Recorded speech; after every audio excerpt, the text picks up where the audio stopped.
Hey, Gabriel Blake. Hey, Gaybros Jose. Where are we today? We are in very different places, like always, because you left me. You're in Chicago, somewhere in the Midwest. I'm still in California. That's it. Huh? Yeah, but I mean, it's like we at least had the chance of just spending some time together. So we should We actually did. just You were treasure just those out moments. here, and yesterday I just bought tickets to go see you. So, Huh? we have to record a podcast from your serial killer bar. Oh yeah, definitely we should. Yeah. Maybe we should even like I'm just talking. super What is it? excited. It just got a Yeah. little hard. So, Wasn't it like Dahmer, the one that I Dahmer used? and the clown killer who killed like 55 young gay men. It's funny that both of them they target K-Man, John K-Man. They found the bar. They found Yep. the bar with the most damaged men who would come home with a serial killer. That's me. Yep. Go to that bar. So we'll go there together. I'll send you home, and then we'll see what Yeah, happens. and you just exactly just like pick up the first serial killer that pops. Cool. But while that demise doesn't come, what did we watch this time? So this was your pick, and you picked right. It was your pick. I'm a little No. confused.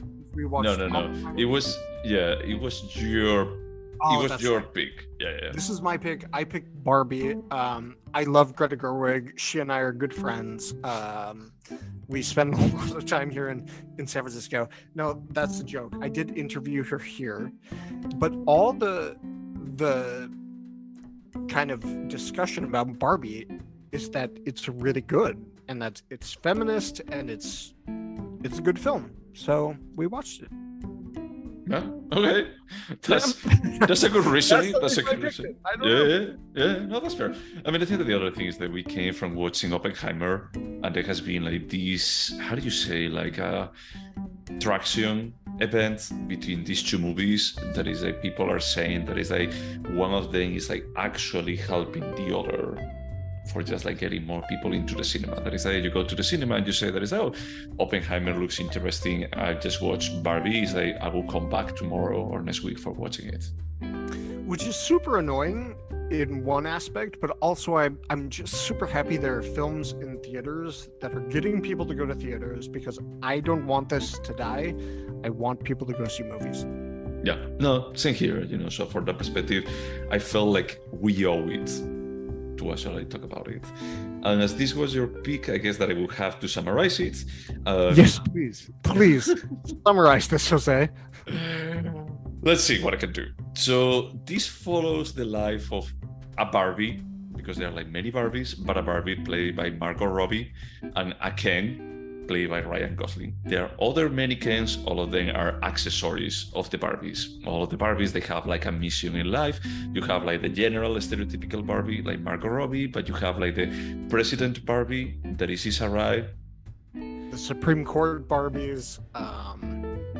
Yeah. The Barbies. Yeah, they have like a specialized. Which Yeah. is great. Yeah. And so the movie opens with a reflection by Helen Mirren? I think there is a narrator. Is that the voice? Oh my god. I was like, who is this narration? I couldn't tell. That makes a lot of sense. Yeah, but she's actually saying that it's like Barbies were like such a representative figure for women, they inspire and they can be everyone, and that's the reason why feminism started and why women have like the position in society they have nowadays. Or that's what they think. That's what the Barbies think about the real world.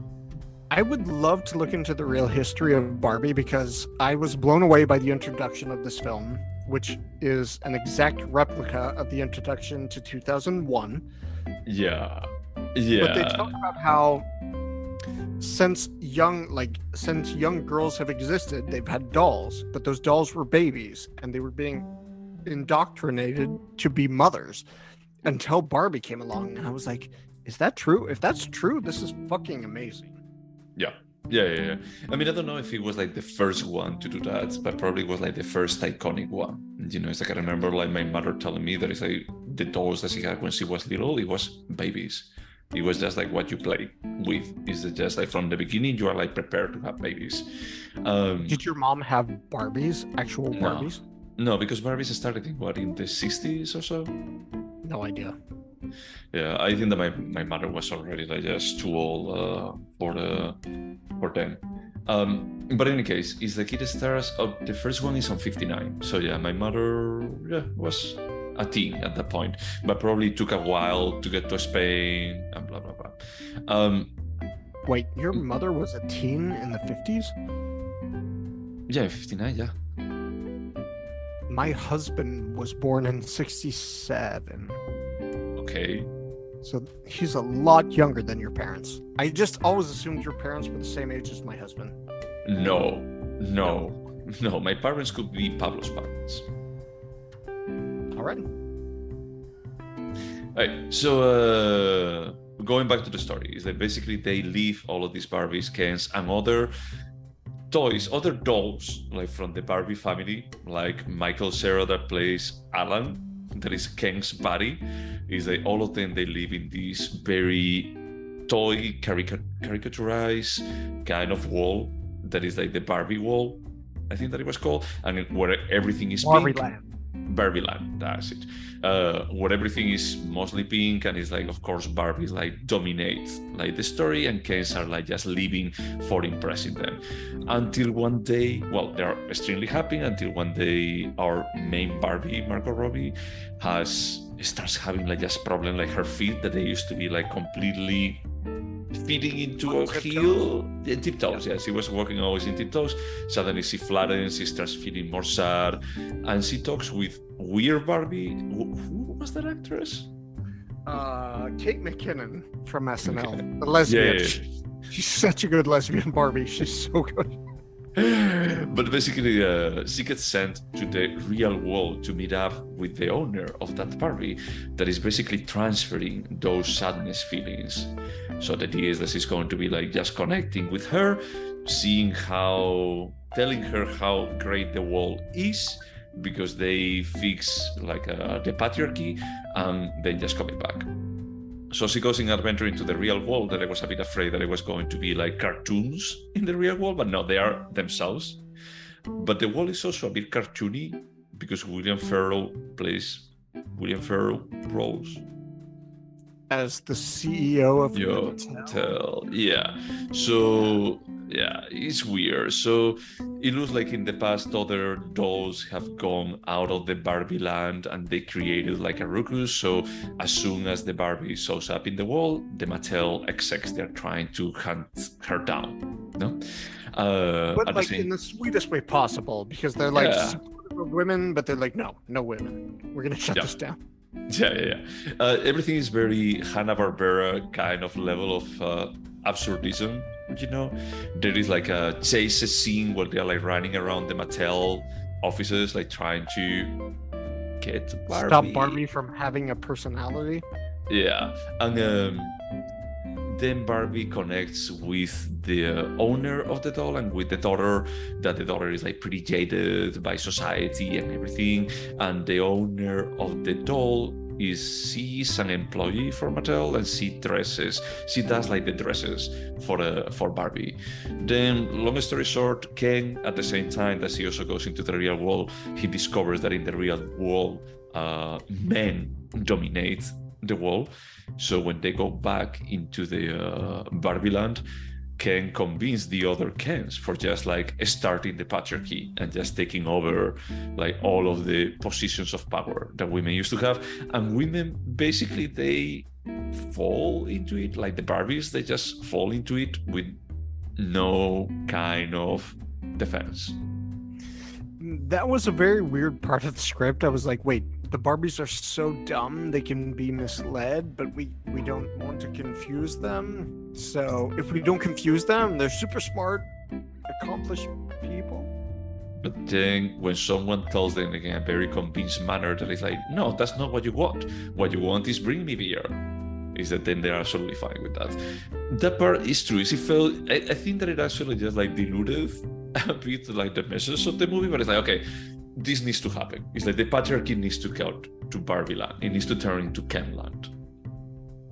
Yeah, I agree. There are some minor holes in the script, but overall, when you watch this, when you like consume the entire film, it's all just fun and amazing. If you look really closely, there's a lot of fucking holes and it's weird, but we don't have to look too closely at this. Yeah, it's entertainment, and I'm not going to be like spoiling it because it's still probably going to be on the cinema when we talk about it. But then like Barbie comes back with like these humans, and there are like some moving conversations about like what is challenging in the real world about being a woman, and just about like, hey, it's fine, not about being perfect, and about like accepting how you are and just finding your place in the world. And there is one thing. I'm going to be like saying this as a bit of a spoiler. So if people want to hear about this, probably they should skip like for a bit or just stop listening. But then there is a bit of a implicit divorce between Barbie and Ken, that they just learn that they don't need to be accessories to each other. And at that point is when I say that it's like, this Noah Baumbach wrote this, is that he can only write movies about divorces. And it's like, this is a divorce movie. Yeah, it's true. It's true. Completely. Because although I can...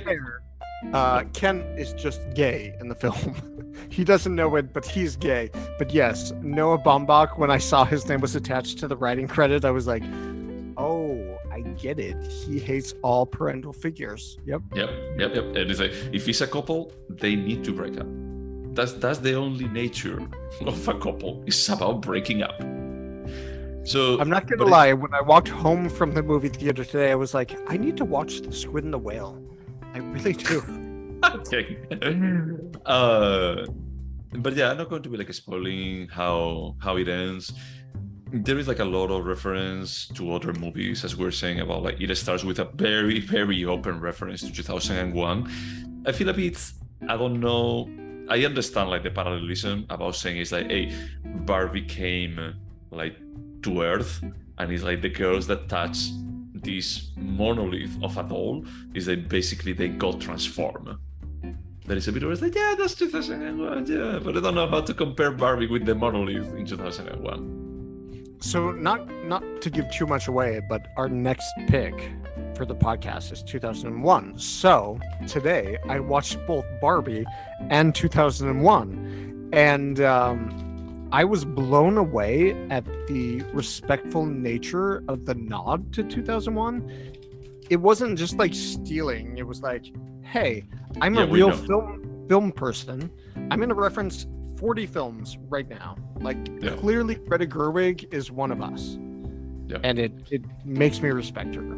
Yeah. No, it was properly made. It's like it's a bit. I see like the parallelism, and it's like it's a smart parallelism. Like using it as the monolith about like just changing like the mentality of the people that they interacted with, the little girls. Is that that's well done. And I have to say is that the movie shows like a lot of care from a visual perspective, and even if the script has holes, for being a movie that is designed for entertaining and just selling a bit more into the role of women and just like strengthening it, I feel like it was decent. I had a good time. I wouldn't call it like quality, like film with capital letters or something like that, but is that this, for coming from a licensed doll perspective, this is much more than I expected. I agree with you, with the exception that I think this was a really good film. Like, really good.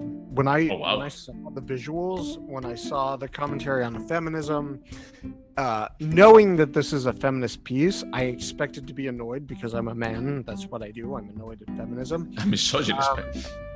Yes, I'm a misogynist. Not really, but yes, I am. I expected to be annoyed at the themes, but it was just a really solid piece. Like, I actually texted my sister during the film and I said, hey, have you shown this to your daughter who's 13?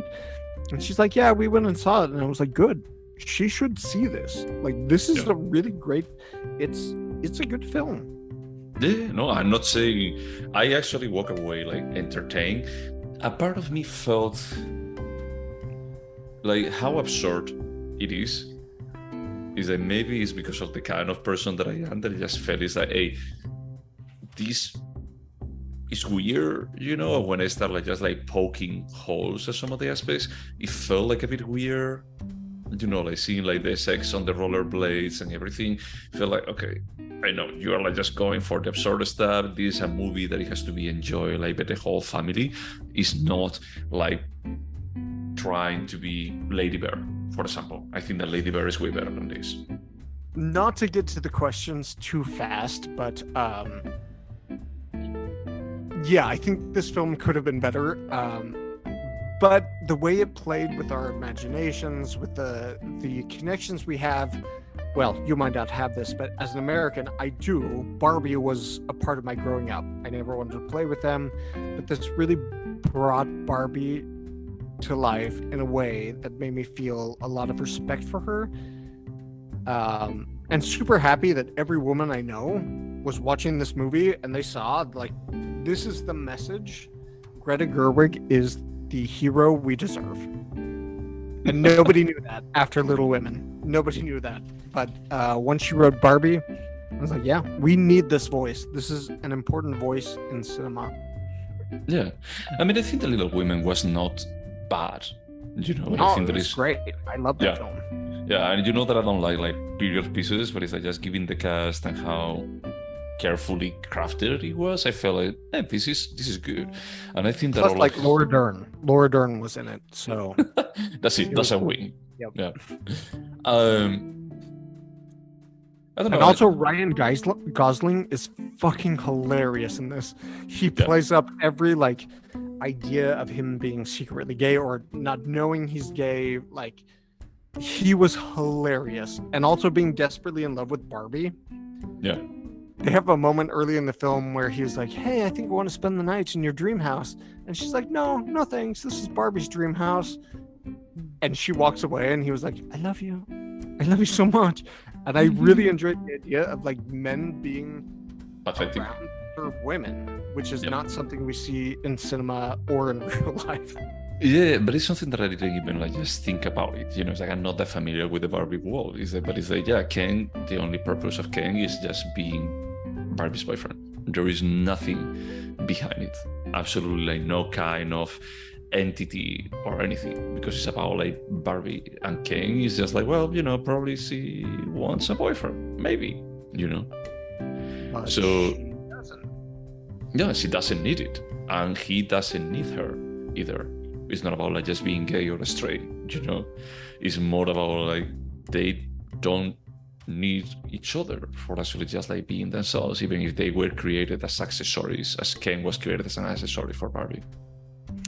And I had heard this film was good and very feminist. And honestly, I went into it expecting to be annoyed, but Greta Gerwig, as we should expect, she handled every issue with such sensitivity and nuance that, I don't know, this is exactly what I expected from her. No, that's good. Should we go over the questions? Or Yes. anything else you want to discuss? Okay. Would you watch Barbie again? Yes, in fact, when I left the theater, I texted my husband. I was like, Pablo, we have to go watch this movie together. It's fucking hilarious, and it made me cry, which is true. Oh, you cried? Yeah, I cried a little bit, yes. On what is it? I think the last like 30 minutes when Barbie was discovering herself and she realized she had all the power inside her, that she didn't need anyone else, and I just kept imagining my 13-year-old niece, and I was like, yes, watch this 13-year-old niece. This is who. No, that's fair. That's fair. I don't think that I cried. I didn't really like. We don't have to go into that, but it's like I didn't really like the final resolution for it. Like the last 5 minutes, felt like. Which is where she, well, spoiler alert, she takes back over Barbie Land. No. That's fine. That's absolutely fine. You know, it's like I mean, I think that's great. That's the point of actually. It's like the patriarchy is like may actually come here, but it's like at the end we will be able to actually just like take over, and they even talk about like being equals and all of that. I think that's great. That's a great message. No, but I'm talking about the how do you say, like the end when Barbie meets up with the creator. Oh no.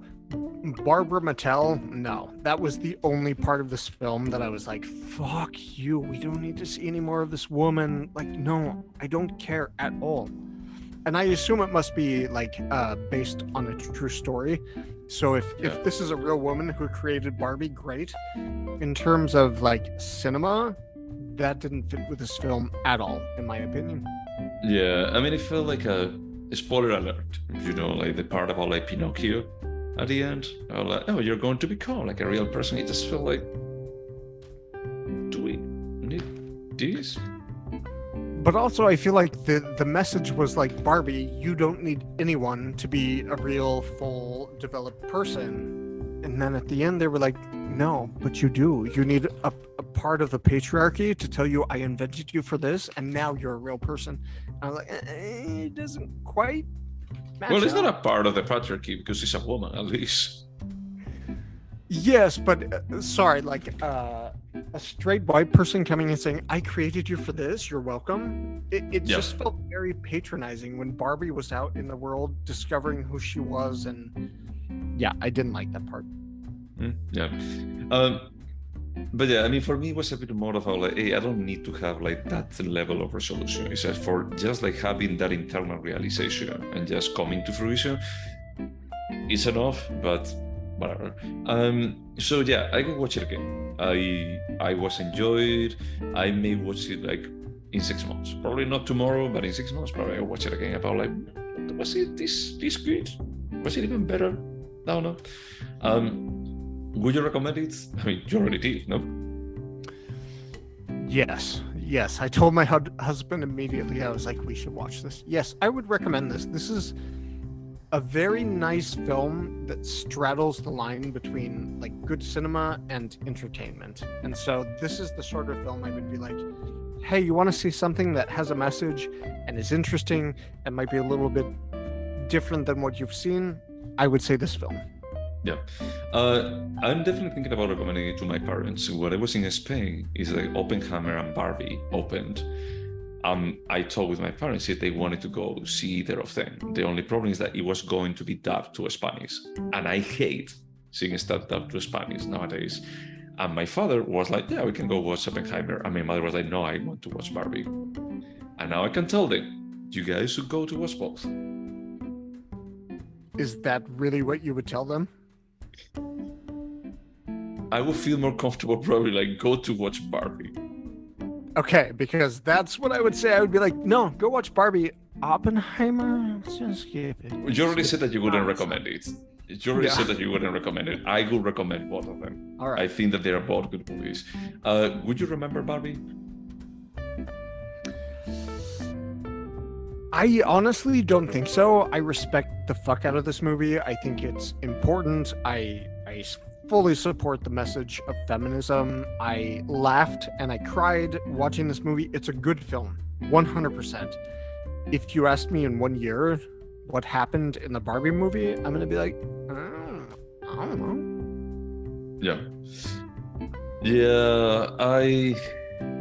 I'm going to go with no too, because I only will remember that it's like, hey, it was decent. It had Margot Robbie and Ryan Gosling doing a pretty good job. Especially Ryan Gosling, I feel that he did a tiny bit better, maybe. He was hilarious. I will give Margot Robbie the insight of the director at some point when she's feeling insecure.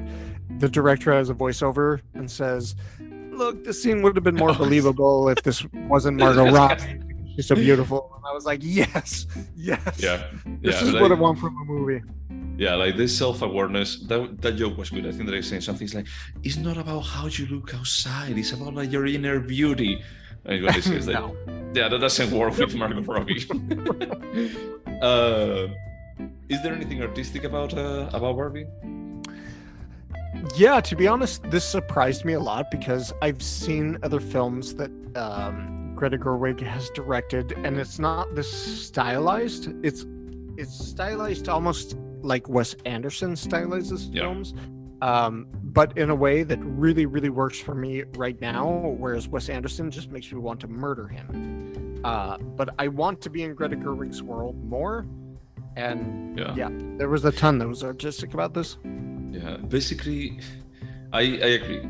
there's like a lot of this artistic here. Is that the visual aspect is amazing, is that how they capture like the over the top style of Barbie, but without feeling too much to the eyes. It felt like, hey, this is super cool to look at. And when they go into the real world, it still feels like, hey, this is in the same universe, let's just say, than the other Barbie land. Is that you could almost like just picture that it's like this is the same planet. These two things can coexist. Even this one is as crazy as what it looks. Now that you mentioned Wes Anderson, I also thought about him, and what I thought there is like the problem is like he could do everything Barbie land. He couldn't do like two different realities. He couldn't do like something over the top and then something else that is not so over the top, but it doesn't feel like from a different movie. He could be unable to do that. We have an ongoing discussion about Wes, but I don't think that he could handle the emotional authenticity of the Barbie story, because Wes Anderson for me is 100%. It's like a style. There's no substance to what he directs. The style is incredible, but there's nothing to his stories. With Greta Gerwig, at least with Barbie, I was like, okay, this is incredibly stylized, but she has a message that I want to receive, and that's the difference. Yeah. I agree. We have gone like over Wes like many times. Is it a timeless piece? Yes, 100%. Okay. Yeah, because for me it's also like a time. I want this to be a timeless piece. I want this to be like, hey, if I see this on 20 years, I'm going to be like, wait, what? I would love that. Yeah. That a kid that is born like today, a girl that is born today, like 20 years in the future, they just look at this and it's just like, wait, was that how the world was? And I would love exactly the same. I would love to live in a world where a movie like this isn't important, but it is. So this girl that's born today and sees Barbie in 20 years, I want her to know that like this is what we were shooting for as a society. Yeah. Would you turn this into a TV show? Yeah, 100%. I would spend 20, 30, 40 hours in this world. I wouldn't. I wouldn't, because I think that it's a bit more, at the end of the day, it's like stylistically, I really like it. But if it's about like the journey of this Barbie, I think that this was enough. I don't know exactly how they could develop more. They could have like more episodes, one with each one of the Barbies, but at the end it would be like a different story. It would be like a Barbie wall series. That really surprises me. I respect it, but usually you're the one who wants to turn it into a TV show, and I'm like, no. Yeah, I know. In this case, it's like I understand like the idea of I would like to see more. I want to see more of these aesthetics, and just play like more with it. But at the same time, is that I just feel that I don't know how much you can get from other characters here that you didn't get on the almost 2 hours. Didn't you feel like the comedy that they mined very aggressively with the Kens, there was so much more there? Like, I wanted Ryan Gosling to realize that he was gay and wanted to fuck the Asian Ken. Like, I would have watched 5 more hours of this just to see that happen. I honestly, until you didn't mention like the gay part, I only thought about Alan as the only gay character in there. No, they're all gay. All the Kens are gay. All of them. I mean, it's just that when they're dancing, it's like, yeah, all of these are gay dancing. That scene was incredible. I was like, Ryan Gosling had an erection because he was like, this is the cinema. I don't like La La Land, but I want to dance with a man. I was super annoyed. I was like, Jose loves La La Land. What is wrong with him? I really like, but I like it from an aesthetics perspective. Like the story, I had the feeling that it gives like some, I don't know, message that I don't really like, but whatever. Would this have been a sword? Absolutely not. No, I needed 2 hours to be in this world to understand it. No, this couldn't have been less than an hour. I would also like 1 hour of Kate McKinnon pretending to be a lesbian Barbie, because I would watch that every day. Okay. I will go with no. This couldn't have been as short, but I think that it could have been shorter. They are like It parts could have of the been story. way shorter. Yeah. Yes. Yeah, it's like it's still like you need some runtime, but it's like probably 80-90 minutes. I think that it would have gone like the same point across, like probably. This could have been 90 minutes. It could have been a very tight 90 minutes. Ryan Gosling. Yes. Yeah, we didn't need 2 hours of this. Yeah. And I actually remember when you picked it, I was like, isn't this like 3 hours long? And you're like, no, it's just 2 hours. And I was like, okay. Yeah, this is not Oppenheimer, thank God. So do you think this movie could have been better? This gets to be a very weird question because the answer is yes. This film could have been better. Do I understand how it could have been better? Absolutely not. I respect Greta Gerwig. I respect the actors. I thought they were hilarious. I don't know how this could have been made better, but it's not a perfect film, and Greta Gerwig is not a perfect director, and she's learning, and I think she's going to be a fantastic director. But this, by no means, is a perfect film. I will go with yes. I think that first the script would have been a bit tighter, Is that there are like some holes in there that, sure, whatever, I will just roll with it. But then it's like what I was mentioning, like personally, that level of absurdism at some points on the real world, it was like way too much, like for me, about like, so is this the real world? Is it not? Every scene where Will Ferrell is his name? Yeah. Is on the screen, Will Ferrell is on the screen, it's a no to me. It's like, recast this. I understand why you're putting a white male here, but recast this. And also, I feel like I can't even say this without being perceived as racist, but America Ferrera is the worst actress of her generation. I don't know how she keeps getting jobs at all. She is terrible. She should not have been in this movie. She doesn't make sense at all. And yes, so could this film have been better?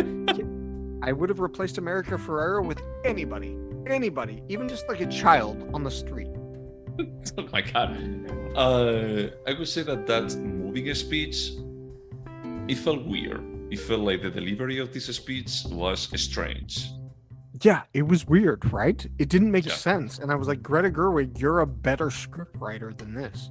Well, it's not only about like the script per se, it's a bit more about like the delivery too. Like the delivery felt like this feels rushed, slow, at the same time. It's like I don't know, this could be tighter. It's like going back to Noah Baumbach, Greta Gerwig, both good screenwriters, but also at the same time I feel like this could have been tighter because of scenes like that. So should we score it? Yes, so this was my pick. You have to score first. I'm going to go with a 7.5. My ass. What? 7.5. I'm gonna give this an 8. I think this was like a really solid movie. Like, I would recommend it to anyone. I would watch it again. I think the message is very interesting. Yeah. I liked it. I liked it a lot. I like it too. Don't get me wrong. It's like for me, it's a very timely movie. It's like an important movie for right now. It's super bold, like taking a license like Barbie and coming up with this. There are like several articles there that is like, this Hollywood is going to be like taking the wrong lesson, and Mattel is already thinking about like, hey, how can we turn Hot Wheels into a movie? Which is awful. I get it, but I feel like this is the panic everyone had when Tom Ford released a film that was super good, and everyone was like, every fashion designer is gonna do a film now because they think they're filmmakers. They didn't. So this film is fantastic, and I don't think it's going to inspire any sort of, I don't know, empty imitations. I hope not. I hope not, but who knows? In any case, you're not going to like what I'm going to say. I think that Oppenheimer is a better movie. I have to throw up. Give me 1 second. Sure. You really do? Well, what I think is that, let me just rephrase it. I think that Oppenheimer is a better film. Barbie is a more entertaining movie. I don't disagree with that. Oppenheimer is a very solid film in terms of technique, in terms of like how entertaining it is. I will never say Oppenheimer is not a good film, but I will absolutely say I will never watch Oppenheimer again, and I will watch Barbie again. And I'm not somebody who likes like guilty pleasures at all. I like to watch challenging films, but I've had enough of Christopher Nolan, and I have not had enough of Greta Gerwig. So 1 second, last week you actually said about Oppenheimer that you will watch it again. Yeah, I will watch it again. We're talking about superlatives.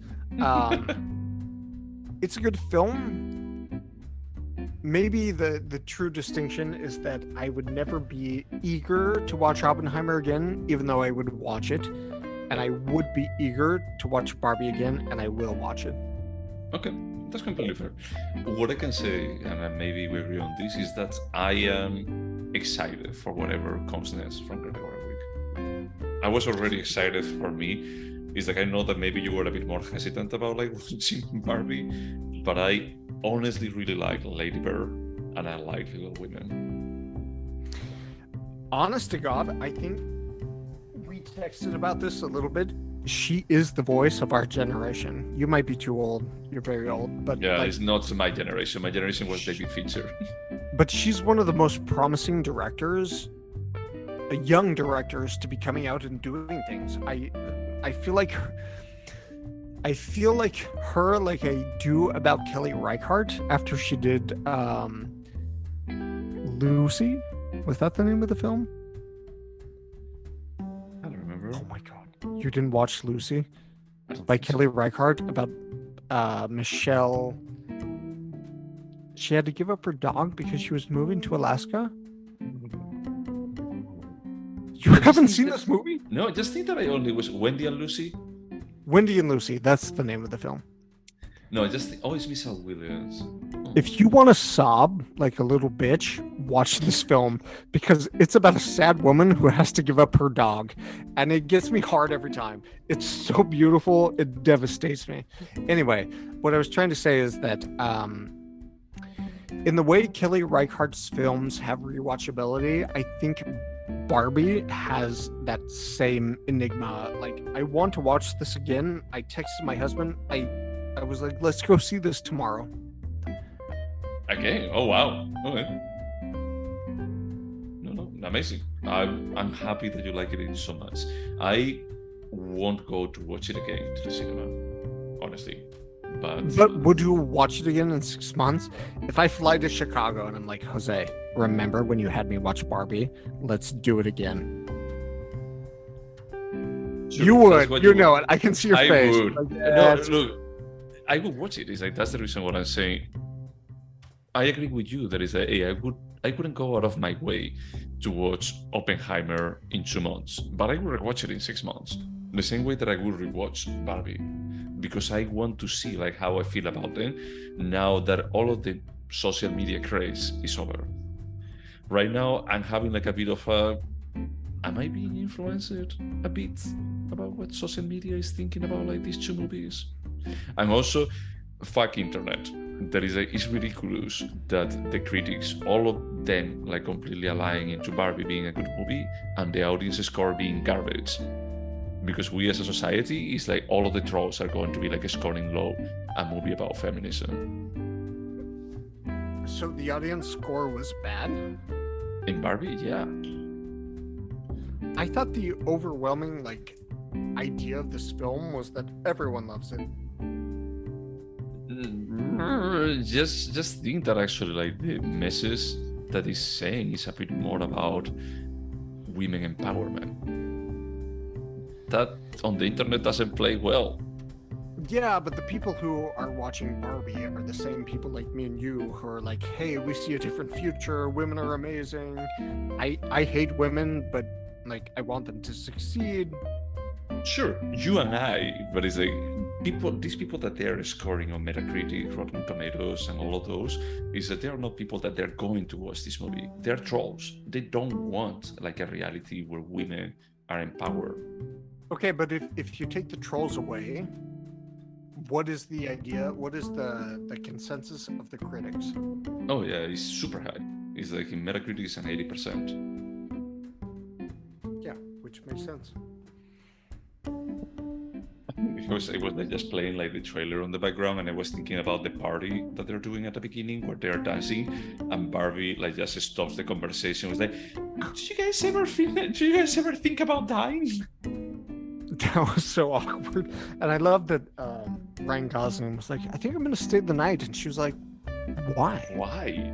And he can't give a reason, and Is it- she's like, "No, I don't know. this is Barbie's dream house. Get the fuck out." Exactly. It's not your house. It's not Kim's house. I work for this.